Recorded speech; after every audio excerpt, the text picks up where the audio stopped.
അവരുടെ അഞ്ചാമത് ചിത്രം ഒരുപാട് പ്രതീക്ഷയോടുകൂടിയാണ് ഞങ്ങൾ അറിയിച്ചൊരുക്കിയിട്ടുള്ളത്. 23-ാം തീയതി എന്തായാലും സിനിമ തിയേറ്ററുകളിലേക്ക് എത്തുകയാണ്. എല്ലാവരും കാണുക, അഭിപ്രായങ്ങൾ അറിയിക്കുക, സിനിമ ഒരു വൻ വിജയമാക്കി മാറ്റുക. അതോടൊപ്പം ഈ അല്പനേരം നിങ്ങളുടെ ചോദ്യങ്ങൾക്ക് മറുപടി പറയുന്നതാണ്. അതുകൊണ്ടും നമുക്ക് ചോദ്യങ്ങൾ ചോദിക്കാവുന്നത്.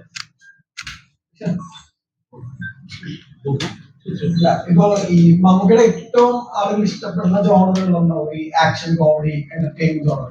അപ്പൊ ഈ ഇപ്പോഴത്തെ മമ്മൂക്ക ഓരോ ദിവസവും പുതിയ പുതിയ കാര്യങ്ങൾ പഠിക്കാൻ ആഗ്രഹിക്കുന്ന, എക്സ്പ്ലോർ ചെയ്യുന്ന, അല്ലെങ്കിൽ എല്ലാവരും ഉറ്റുനോക്കുന്ന ഒരു മമ്മൂക്കനെയാണ് ഒരുപാട് കുറച്ച് വർഷങ്ങളായിട്ട് കൈ കിട്ടി. എങ്ങനെയൊക്കെ എക്സ്പ്ലോർ ചെയ്തിട്ടുണ്ട് പുതിയ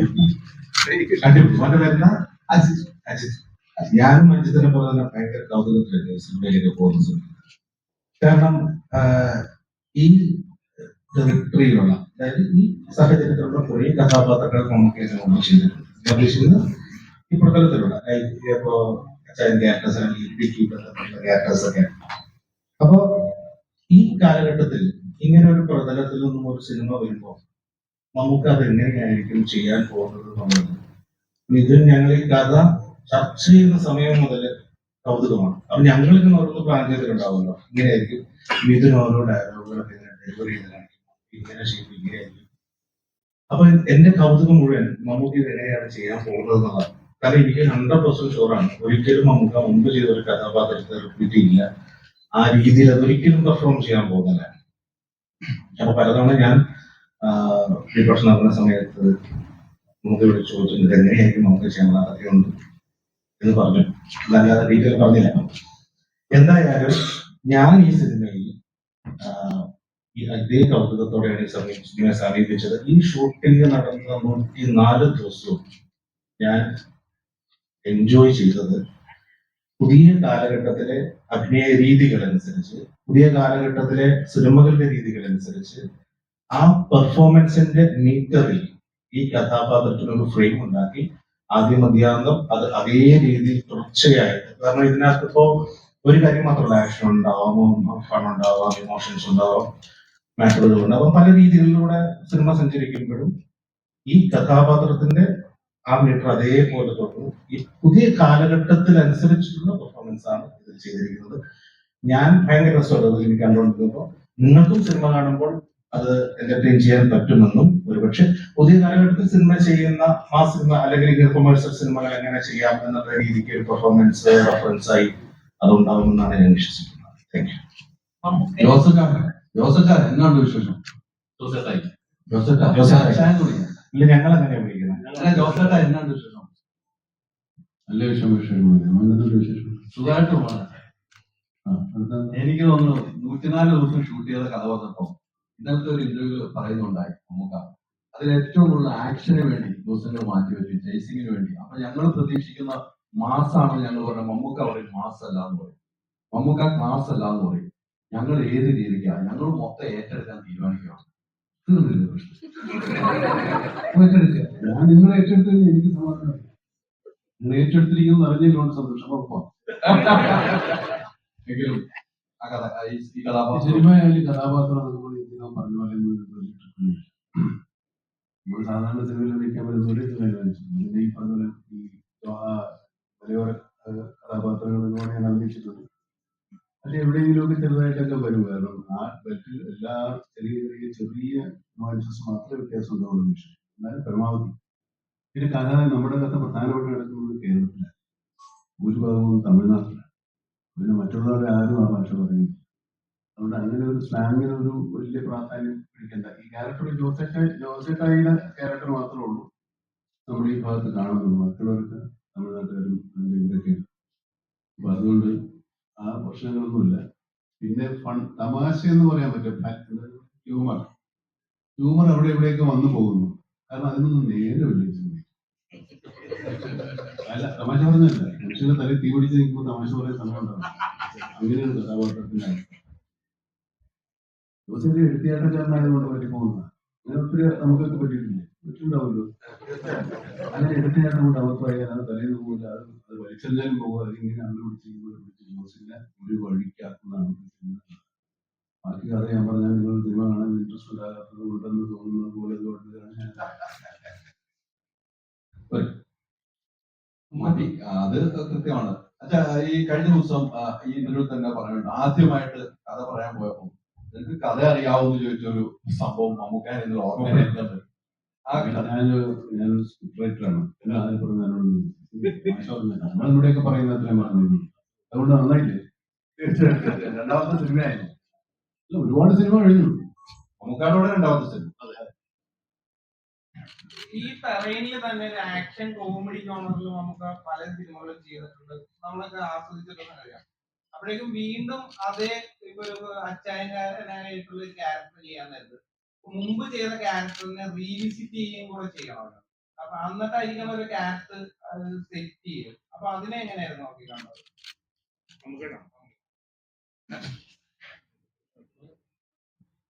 റീവിസിറ്റിംഗ് ഒന്നുമില്ല. ആ കഥാപാത്രത്തുമായിട്ട് യാതൊരു സാമ്യം ഉണ്ടാകാതിരിക്കും. റീവിസിറ്റ് അതുപോലെ തന്നെ വരാം. വരാതിരിക്കാനാണ് ഞാൻ സാധാരണ ശ്രമിക്കുന്നത്. അങ്ങനെ ഉണ്ടായിട്ടില്ല. കാരണം അങ്ങനത്തെ ആ വന്നുപോയ കഥയിലെ സന്ദർഭങ്ങളല്ല ഈ സിനിമ. അതാണ് അതിന്റെ വ്യത്യസ്തമാണ്. നമ്മള് ഈ പറഞ്ഞ പോലെ കഥാപാത്രവും പരിസരങ്ങളും തമ്മിൽ വ്യത്യാസമാകുമ്പോൾ കഥാപാത്രം ധന്യമാണ്. നമ്മൾ ഒരേ കഥ എന്ന പരിസരത്തെടുക്കുമ്പോൾ പല കഥകളായിട്ട് മാറും. ഇപ്പോൾ കർണന്റെ കഥ എടുക്കാത്ത ഒരുപാട് സിനിമ, എല്ലാ പടത്തിലും കർണൻ ഒരുപോലെയല്ല. നമ്മുടെ കഥാപാത്രത്തിന്റെ കഥാപരിസരങ്ങൾ മാറുന്നുണ്ട് സിനിമ. കഥ മാറും, കഥാപാത്രം മാറും. എടുക്കാൻ പോകും. നമുക്ക് പറയണ്ടായി ദുബായ് ലോഞ്ചില് ഇതൊരു സാമ്പിള് മാത്രമാണെന്ന് പറഞ്ഞു. ട്രെയിലറിനെ പറ്റി അല്ല, അതെ, ഇതൊരു സാമ്പിള് മാത്രമാണ്. അപ്പൊ യഥാർത്ഥ വെടിക്കെട്ട് ഇനി വരാനിരിക്കുന്നേ ഉള്ളൂ. കുഴിച്ചടിക്കട്ടെ. അത് വെടിക്കെട്ടാണെന്ന് നിങ്ങൾക്ക് തോന്നുന്നുണ്ടെങ്കിൽ ചിലപ്പോൾ വന്നേക്കാം. തോന്നട്ടെ എങ്ങനെയെങ്കിലും ഉടക്കല്ലേ. ട്രിപ്പിൾ സ്ട്രോങ് ആണോ?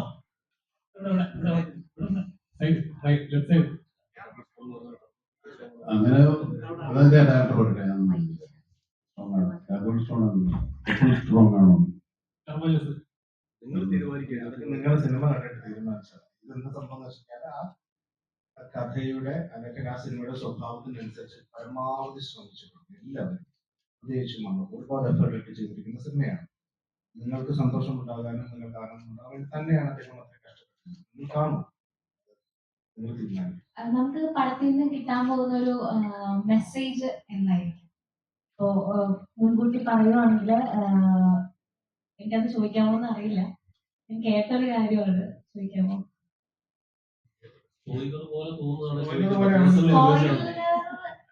ഞാൻ വേണേ പറയാം. എന്നുവെച്ചാൽ സ്കാമിനെ കുറിച്ചൊക്കെ ഞാൻ കേട്ടിട്ടുണ്ട്. അപ്പൊ അതിന് വേണ്ടിയിട്ട് ആൾക്കാർക്ക് കൊടുക്കുന്ന ഒരു മെസ്സേജും മുന്നറിയിപ്പും ഒക്കെ നമുക്ക് കിട്ടാം. സിനിമയിലൂടെ പോകുന്നതാണ്. പറയുന്നില്ല. ഞാൻ തന്നെ പറഞ്ഞിട്ടുണ്ട് സ്കാമിൽ അതെ, ചോദിക്കുന്നത് എന്താണ് എല്ലാവർക്കും അറിയാവുന്നത്. സ്കാമുണ്ട് അതെ, നമുക്ക് അത് പറഞ്ഞിട്ടുണ്ട്. അപ്പൊ അതുകൊണ്ടാണ് അതിന് പേടിക്കുന്നുണ്ട്. പിന്നെ ഒരു കാര്യം കൂടി ചോദിച്ചോട്ടെ വൈശാഖ് സാർ, നമുക്ക് കുഴപ്പമൊന്നുമില്ല.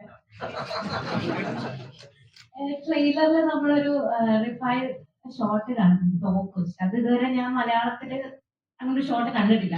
അത് ഭയങ്കര ബ്യൂട്ടിഫുൾ ആയിട്ട് ആണ് എടുത്തേക്കുന്നത്. അപ്പൊ അതിനെ പറ്റി ഒന്ന് ഷോട്ട് നമുക്ക് തന്നെ എടുത്തിരിക്കണം. അല്ല, ആ ഷോട്ട് നമുക്ക് എടുക്കാൻ പറ്റും.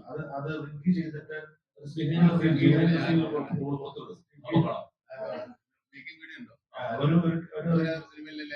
സ്റ്റിക്കിൽ ഒരു ക്യാമറ കാണിച്ചു കേട്ടോ.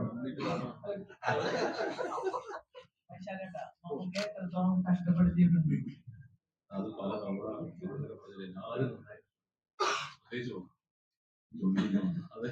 വീണ്ടും വീണ്ടും ഓർമ്മിക്കട്ടെ. മലയാള സിനിമയുടെ ഡയലോഗ് അവന്റെ ഇടി എന്ന് പറഞ്ഞാൽ ഒരു 1.5 കിൻഡല് വരുന്നു. ടർബോ ജോസിന്റെ ഇടിക്ക് എത്ര കിൻഡൽ ഉണ്ടാവും? കൊണ്ടു നോക്ക് അല്ലെങ്കിൽ കണ്ടു. ശരി,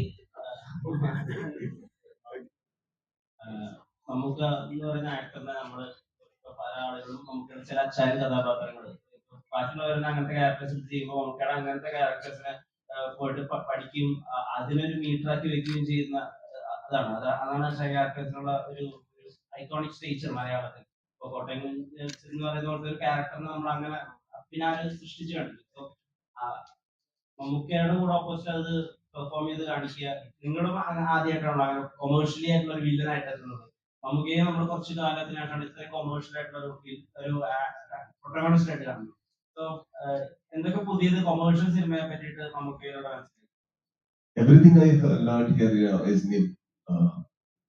നമ്മുടെ Vaishakh സാറുടെ techniques or the way Vidhu has written or for example, the first day I went, I was a little scared because of the language. എനിക്ക് മലയാളം അറിയും, പക്ഷെ അവരുടെ മുമ്പ് സംസാരിക്കുമ്പോൾ കുറച്ചും കൂടി ബുദ്ധിമുട്ടുണ്ട്. അപ്പോ എനിക്ക് കുറച്ചും കൂടി ഇന്റിമേറ്റ് ആയി. എന്റെ ഡയലോഗ് ഫ്ലോ കുറച്ചും കൂടി മാറി. Then he said the same dialogue in his flow. The moment he said, I was like, why did I think in this way? Then, like, I was so comfortable because I knew that he's not judging me. And, and the unfortunate thing was, he didn't have dialogue. He had to look at me. That was much more scary. He's just looking at me. I need to tell it. I'm like, okay. But the moment he gave me the flow, I could actually hold on to the scene. So then I knew that there is a lot to learn in the commercial space that bridge cinema makers or indie filmmakers need to learn. The way they write, the way they approach Vishnu Sharma's camera angle, the way it's performed, or Vaishak, how he ideated the scene and everything. I think I really see it's a film school to me. But they paid me the fees, that's all. നമുക്കിപ്പോ Hitler എന്നുള്ള സിനിമയിലെ action സീനുകളിൽ Mammukka എല്ലാ action സീനുകളും ഇടത് കൈ കൊണ്ടാണ് initiate ചെയ്തത്. Cinema കണ്ടാൽ അറിയാം, നമുക്ക് അത് എഫേർട്ട് എടുത്തിട്ട് എല്ലാം ആക്ഷൻ തുടങ്ങുന്നത് ഇടത് കൈ കൊണ്ടാണ്. അപ്പൊ അങ്ങനെ കൊമേഴ്ഷ്യലായ സിനിമയിൽ അങ്ങനെ ചെറിയ എഫേർട്ട് അല്ലെങ്കിൽ അങ്ങനെ എഫേർട്ട് എടുക്കേണ്ട കാര്യമില്ല ആക്ച്വലി. പക്ഷെ ആ ഒരു വ്യത്യസ്തത നമുക്ക് കാണാം. അപ്പൊ വൈശാഖേട്ടനോടും മമ്മൂക്കയോടാണ്. അതുപോലെ ഇപ്പോ 104 ദിവസത്തിലായ 70% സമയവും ആക്ഷനും സ്റ്റണ്ടിന് വേണ്ടിയിട്ടാണോ മാറ്റി വെച്ചത്? അങ്ങനെ മമ്മൂക്കയുടെ ഭാഗത്ത് കണ്ട ഇനിഷ്യേറ്റീവ്സ് ഒക്കെ പറഞ്ഞു.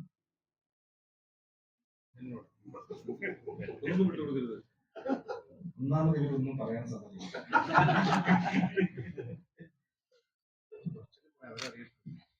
ഈ നമ്മുടെ ഈ നിങ്ങളുടെ ഫോട്ടോ ശ്രദ്ധിച്ചിട്ടുണ്ടോന്ന് അറിയില്ല. കാർഡ്ബോർഡ് നമ്മുടെ ഫസ്റ്റ് അത് തന്നെ നമ്മൾ ലെഫ്റ്റ് ഹാൻഡ് ആണ് ഉപയോഗിച്ചത്. അപ്പൊ നമ്മുടെ ഇതിനകത്ത് ടെർബോ പഞ്ച് എന്ന് പറഞ്ഞൊരു പഞ്ച് ഡിസൈൻ ചെയ്തിട്ടുണ്ട്. അത് ലെഫ്റ്റ് ഹാൻഡ് പഞ്ചാണ്. പഞ്ചിന്റെ സ്ട്രെങ്ത് കൂടുതൽ. നമുക്ക് എന്നോട് പറഞ്ഞിരുന്നു അടിയോടടി സിനിമ തരാൻ. അത് പറഞ്ഞിട്ടുണ്ട്. ഈ ഇപ്പം ഭീഷ്മപർവ്വത്തിൽ നമ്മൾ നോക്കാൻ നേരത്ത് അതിന്റെ ഫൈറ്റ് സീക്വൻസിലൊക്കെ ബോൾട്ട് പോലത്തുള്ള ന്യൂ ടെക്നോളജീസുമായിട്ട് നമുക്ക് മല്ലിടുന്നതാണ്, ഇല്ലെങ്കിൽ അതിനെ തോൽപ്പിക്കുന്നതാണ്. അപ്പം നേരെ മറിച്ച് ഇപ്പം ടർബോയിൽ വരാൻ നേരത്ത് ഫൈറ്റ് സീക്വൻസിന്റെ ഇപ്പം ട്രailerസിലൊക്കെ നമ്മൾ കണ്ടത് ഗംഭീരമായിട്ടുള്ള ഷോട്ട്സ് കാര്യങ്ങളൊക്കെയാണ്. അതിനെ എങ്ങനെയായിരുന്നു ഈ ടെക്നോളജിയുമായിട്ട് നമുക്കവിടെ മല്ലിടുന്നത്? നമുക്ക് ടെക്നോളജിയുമായി മല്ലിടുന്ന കാര്യമില്ല. വളരെ നല്ല ധാരണ ടെക്നോളജിയിലുള്ള ആളാണ്. നമുക്ക് പറഞ്ഞു. അപ്പൊ ഇതിന് നമുക്ക് ഉപയോഗിക്കാൻ പറ്റുന്ന സാധ്യമായിട്ടുള്ള ലഭിക്കാവുന്ന എല്ലാ ടെക്നോളജികളും എല്ലാ എക്യുപ്മെന്റ്സുകളും ഉപയോഗിക്കാൻ ശ്രമിച്ചിട്ടുണ്ട്. അതൊക്കെ കമ്പനി പ്രൊവൈഡ് ചെയ്തിട്ടുണ്ട്.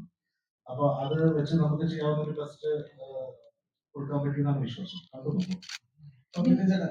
ഈ മമ്മൂക്കയുടെ വോയിസ് മോഡുലേഷന്റെ ഭയങ്കര ഒരു ഫാനാണ്. അപ്പൊ ഈ ഓസ്ലറിലെ ഡെവിൾസ് ഓൾട്ടർനേറ്റീവും അല്ലെങ്കിൽ ടർബോ ജ്യൂസ് എന്നൊക്കെ പറയുമ്പോൾ നമുക്ക് കിട്ടുന്ന ഒരു ഇമ്പാക്ട് ഉണ്ടല്ലോ. ഈ മമ്മൂക്ക പറയുമ്പോൾ അത് ഭയങ്കര ഡിഫറെന്റ് ക്വാളിറ്റിയുമാണ്.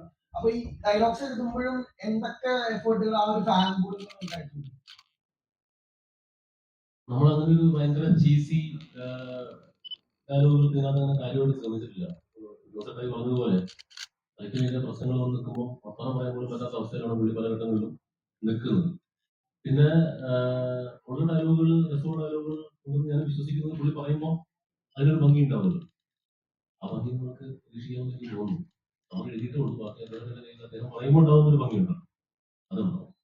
ഈ കഥ പറയാൻ പോകുമ്പോൾ മമ്മൂക്കാർക്ക് രണ്ടാമത്തെ സിനിമയാണ് ചെയ്തത്. ഈ കഥ പറയുമ്പോൾ മമ്മൂക്കായുമായിട്ട് സംസാരിക്കുമ്പോൾ ഇത്തരമൊരു കഥയാണ് ചെയ്തത്. നമുക്ക് തോന്നുന്നു കുറെ ആക്ഷൻ ഉള്ളതുകൊണ്ടാണ് വീണ്ടും വേണ്ടി ചോദിക്കുന്നത്. വേറെ പല രീതിക്ക് മേക്കിംഗ് ചെയ്ത സ്ക്രിപ്റ്റ് എഴുതിയിട്ടുള്ള ആളുകളാണ്. ഈ കഥ പറയുമ്പോൾ മമ്മൂക്ക എങ്ങനെയാണ് താങ്കളെടുത്തൊരു പ്രതികരണം നടത്തിയത് ആദ്യം ഫസ്റ്റ് ടൈം? ഞാനും വൈച്ചാടും കൂടെ പൂനെയിലെ കണ്ണൂർ ലൊക്കേഷനിൽ പോയിട്ട് കഥ പറയുമ്പോൾ കഥ കണ്ടവിടെ പുള്ളി അത് ആക്ഷനോടുകൂടി തന്നെയാണ് പറഞ്ഞത്. പുള്ളി അത് നോക്കി അടിച്ചത് ചലഞ്ചായിട്ട് ഏറ്റെടുത്തുകൊണ്ടായിരിക്കുമല്ലോ ഇങ്ങനെ ഒരു സിനിമ ചെയ്യാമെന്ന് തീരുമാനിച്ചത്. അപ്പം ഒരുപാട് ആക്ഷൻ ഉണ്ട്, ഒരുപാട് ലൈഫ് സീക്വൻസുകളുണ്ട്. അപ്പൊ അത് പുള്ളി അത് അപ്പം തന്നെ നോക്കി അടിച്ചതിന്റെ കാരണം അതൊരു ചലഞ്ചായിട്ട് ഏറ്റെടുക്കാൻ തീരുമാനിച്ചതുകൊണ്ടായിരിക്കും എന്ന് എനിക്ക് തോന്നി. അങ്ങനെ തന്നെ ആയിരുന്നു അത്. ഞാൻ തന്നെയാണ് പ്രൊഡ്യൂസ് ചെയ്യുന്നതെന്നും എനിക്ക് അത്ര ആൾ കിട്ടിയിട്ടുണ്ട്. നോക്കാം. ജഗദീഷ്, ഇപ്പൊ ഈ മമ്മൂക്കയുടെ അനിയൻ സ്ഥാനത്തേക്ക് വരുന്ന കഥാപാത്രങ്ങൾ ചെയ്തവരൊക്കെ കുറച്ച് പേരെടുത്തിട്ടുണ്ട്. അത് നമുക്ക് റഹ്മാനിൽ കാണാം, ബിജുവാനിൽ കാണാം, ജയറാമിൽ കാണാം. എല്ലാ ആളുകളിലും മമ്മൂക്കയുടെ അനിയൻ സ്ഥാനത്ത് അല്ലെങ്കിൽ നമ്മുടെ കൂടെ ഉള്ള ആളാവുന്നത് ഒരു കരിയർ അപ്ഗ്രേഡാണ്. ടർബോ ആ വിധത്തിൽ ഒരു അപ്ഗ്രേഡ് ആയിരിക്കും. ആണെന്നല്ലേ പറഞ്ഞപ്പോ ആവട്ടെ, സന്തോഷമേ ഉള്ളൂ. നമുക്ക് 23 ശേഷം അറിയാം.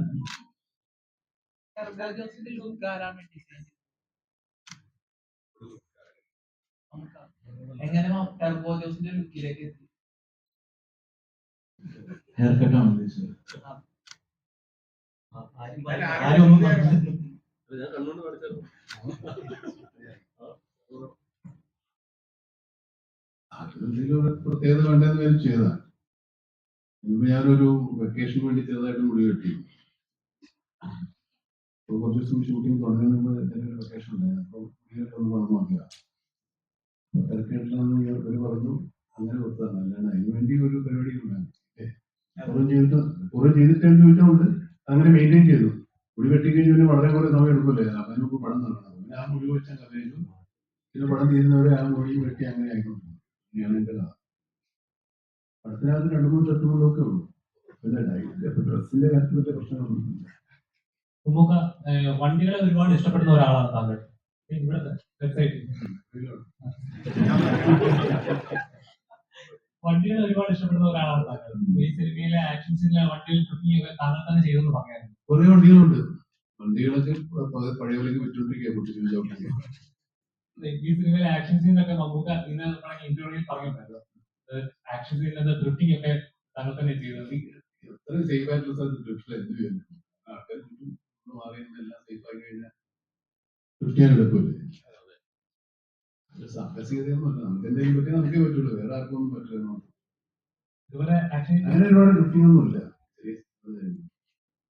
പേര് ഇന്ദുലേഖ എന്നാണ്. അതിൽ കൂടുതൽ എന്താ പറയുക, ബാങ്കിൽ വർക്ക് ചെയ്യുന്ന, ബാങ്ക് മാനേജറായിട്ട് വർക്ക് ചെയ്യുന്ന ഒരാളാണ്. ഇത് ഇൻട്രസ്റ്റിംഗ് ആണ്. എങ്ങനെ ടർബോ ജ്യൂസിനെ മീറ്റ് ചെയ്യുന്നു, ആ കഥ എങ്ങോട്ടാണ് പോകുന്നത് എന്നൊക്കെ വളരെ ഇൻട്രസ്റ്റിംഗ് ആണ്. വളരെ കാണേണ്ടി വരും. ഇപ്പം മാസ് ഫിലിം എന്ന് പറയാൻ നേരത്ത് പ്രേക്ഷകന് സ്വാഭാവികമായിട്ട് അതിന്റെ ചിന്തകൾ, ഇമാജിനേഷൻസ് അസോസിയേറ്റ് ചെയ്യുന്ന കുറെ ചിത്രങ്ങൾ, ഇപ്പൊ നായകനാണെങ്കിലും ദിവ്യ ആണെങ്കിലും ഭീഷ്മറാണെങ്കിലും അത്തരം കുറെ ചിത്രങ്ങളായിരിക്കും മനസ്സിൽ ആദ്യം വരിക. അപ്പം ഈ ഒരു മമ്മൂക്കാനെ വെച്ചിട്ട് ഒരു ആക്ഷൻ സിനിമ ചെയ്യണം എന്നൊരു തോന്നലുണ്ടാകുന്നത് ഇങ്ങനത്തെ ഇമാജിനേഷൻസിനെ ബ്രേക്ക് ചെയ്യണമെന്നൊരു തോട്ട് ഉണ്ടായിരുന്നു. ഒന്ന്, ഇത് ആക്ഷൻ ഡ്രാമ ജോണറിൽ പെടുന്ന സിനിമയാണ്. ഇതിലൊരു പ്യൂർ മാസ് സിനിമ എന്ന് പറയാവുന്നില്ല.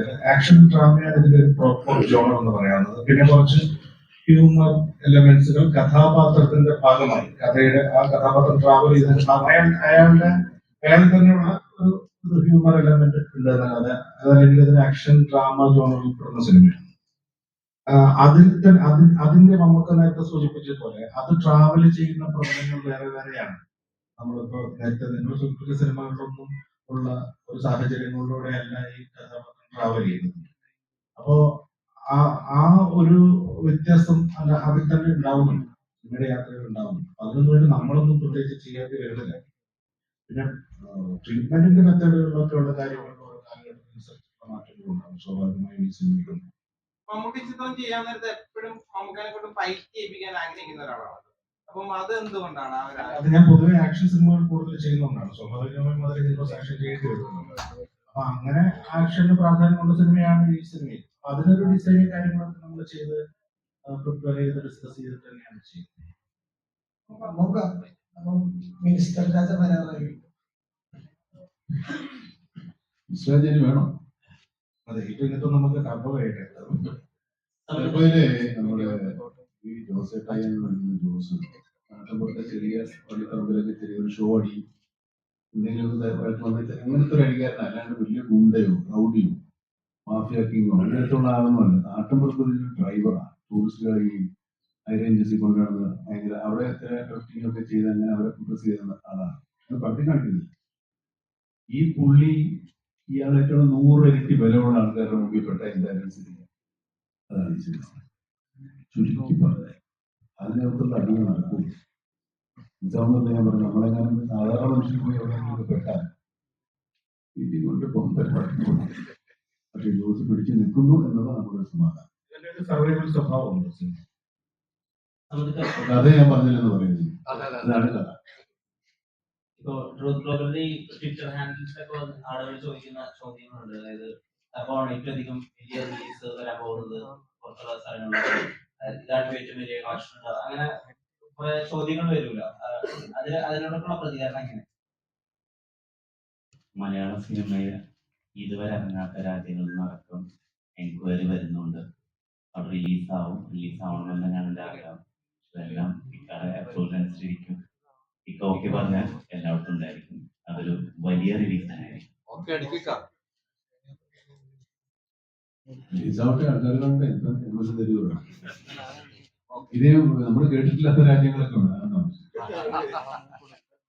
അത് അവിടെ ഇപ്പൊ എന്നോട് ഒരുപാട് നമ്മുടെ ആൾക്കാരുണ്ടാവുമല്ലോ. ഒരു ഷോ, 2 ഷോ, 3 ഷോ, പിന്നെ ഓരോ ദിവസം കൂടുതൽ ഷോ, അങ്ങനെയൊക്കെ വരുന്നുണ്ട്. ഏതായാലും ആളുകൾ എന്തൊക്കെ പ്രതീക്ഷിക്കുന്നുണ്ട്, അതാണ് വേറൊരു ടെൻഷൻ.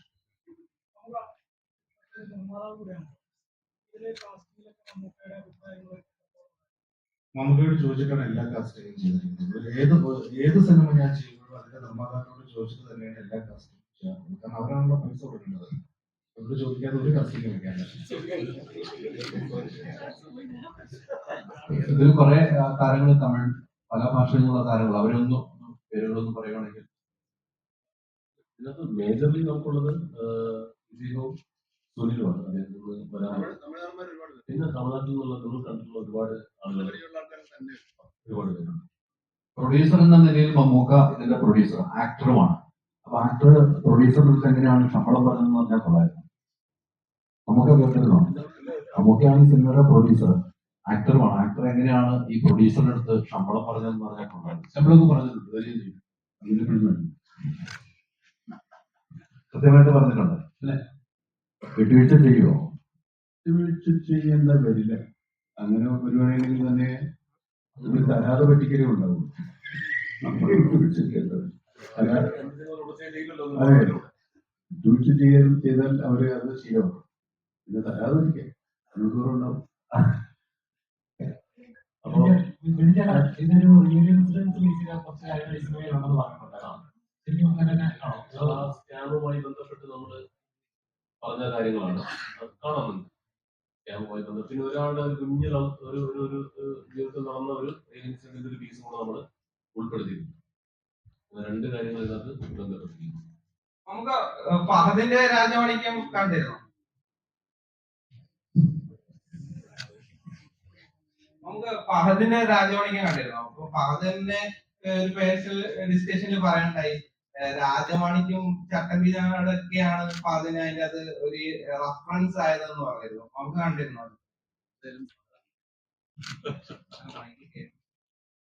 എന്തായാലും വളരെ നന്നായിട്ടുണ്ട്.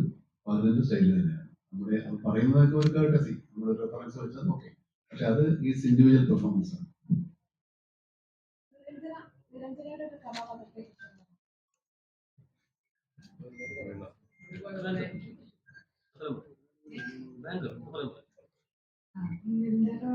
സിതാര എന്ന ക്യാരക്ടറിന്റെ പേര് ഭയങ്കര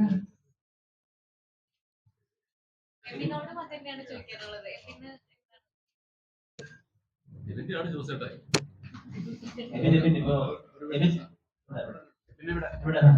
എബിന്റെ ജീവിതത്തിൽ ഒരുപാട് നല്ല മൊമെന്റ്സ് കൂടി ഉണ്ടായിരുന്ന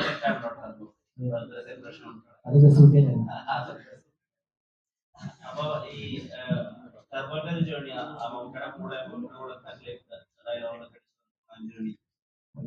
23 ചെയ്താലും അറിയാലോ. പിന്നെ നിതിൻ ചേട്ടൻ പറഞ്ഞ പോലെ ജോസഫായി എന്റെ കൂടെയാണ്, അതാണ്.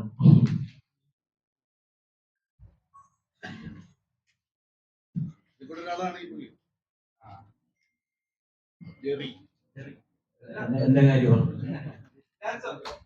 ഇപ്പം നിലവില് മമ്മൂക്കയുടെ സ്ക്രിപ്റ്റ് സെലക്ഷനെ കുറിച്ച് പാൻ ഇന്ത്യയിൽ തന്നെ ശ്രദ്ധിക്കപ്പെടുന്ന പല സ്റ്റേറ്റ്മെന്റ്സും പല സെലിബ്രിറ്റീസും പറയുന്നുണ്ട്. ഒരു ക്രിയേറ്റർ എന്ന നിലയിൽ എങ്ങനെയായിരുന്നു ഇതിനൊക്കെ നോക്കി കാണും മമ്മൂക്കയുടെ സ്ക്രിപ്റ്റ് സെലക്ഷൻസും കാര്യങ്ങളും? I think the first question I asked him when I met him was the same thing because I'm a a director who acts, and I'm very scared when I act in other script because it's not only about selecting the script; it's also about selecting the team and selecting the team which actually is very passionate when we go on ground. Some people might write it very well, but they may not execute very well. Some might execute very well, they may not promote very well. So these are the stages that cinema has. So how do you select the script is the question that I had. And he said one beautiful thing that is like, art is risky. I think that's the beauty of art. The moment we want to make it risk free, then the whole fun is gone. So whenever he chooses a director or a script, he always chooses risk, and in spite of it, he goes. I think that is something like the whole industry, the Indian industry, or the world need to observe and learn. അതിനകത്ത് ഏറ്റവും excited ആയ സംഗതി എന്ന് പറയുന്നത് stardom വേണ്ട, image വേണ്ട എന്നൊരു തോട്ടാണ്. I think we need to learn it. It's not easy to have, everybody is insecure, especially artists. To have no insecurities when you select script and, for example, the moment somebody 1,000 people clap, you want 2,000 people to clap. Then you don't make films which are personal to 50 people. But that is not the case with Mammootty sir. He makes a film which might be completely personal like Kadal, and also a thriller and horror thriller like Brahmayugam, and then he comes with a turbo. Yes. I don't know how. Maybe he needs to explain, but it's beautiful to see and wonder.